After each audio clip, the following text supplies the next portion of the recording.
Eines Tages entdeckte der Mann im Vorgarten ein kleines Eichhörnchen. Zuerst wollte er ihm nur ein paar Leckereien bringen, doch als er das Tier genauer betrachtete, war er so verblüfft, dass ihm beinahe das Futter aus der Hand gefallen wäre. Das Eichhörnchen war winzig und erbärmlich dünn. Sein Fell fiel aus und gab den Blick auf eine Hautstelle auf seinem Rücken frei, die mit kleinen, gruseligen Fleischklumpen bedeckt war. Schon beim ersten Blick ist klar, dass das Tier an einer schweren Krankheit leidet. Aber seltsamerweise hatte es überhaupt keine Angst vor Menschen. Im Gegenteil, es kam näher und nahm mutig Futter aus der Hand des Kerls an. Vielleicht war es sehr hungrig, aber obwohl es viel aß, war sein Körper immer noch klein, blass und ungewöhnlich schwach. Der Mann war besorgt und beschloss, das Eichhörnchen zur Untersuchung zum Tierarzt zu bringen. Das Ergebnis schockierte alle.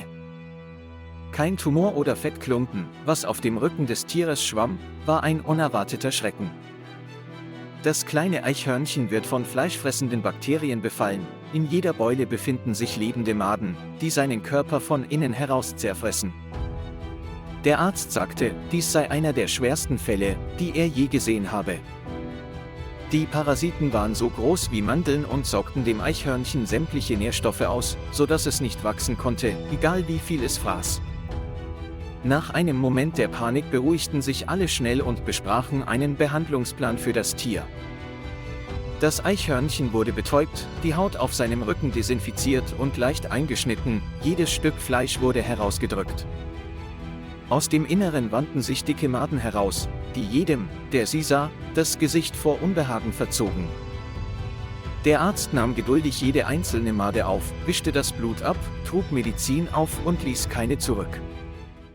Es vergingen mehr als 2 Stunden, bevor das Eichhörnchen in einen separaten Käfig gesetzt wurde, um seine Genesung zu überwachen. Als es aufwachte, schien das kleine Tier erleichtert zu sein. Es begann wieder zu fressen, seine Augen waren wachsam und nicht mehr so träge wie zuvor. Der freundliche Mann nahm es mit nach Hause, kümmerte sich darum und zog es auf, als wäre es sein eigener Verwandter. Nach 3 Monaten war das Eichhörnchen vollständig genesen. Die Narben verblassten, neues Haar bedeckte seinen Rücken, sein Körper war voller, beweglicher und flinker, als hätte er nie einen Albtraum erlebt. Jetzt ist es kein schwaches wildes Geschöpf mehr, sondern ein unverzichtbarer Teil der Familie dieses freundlichen Mannes. Jeden Morgen hüpfte es durch den Garten und kletterte dann als stilles Dankeschön auf seine Schulter. Durch das rechtzeitige Eingreifen des Mannes wurde dem kleinen Eichhörnchen nicht nur das Leben gerettet, sondern es bekam damit auch einen treuen Begleiter fürs Leben.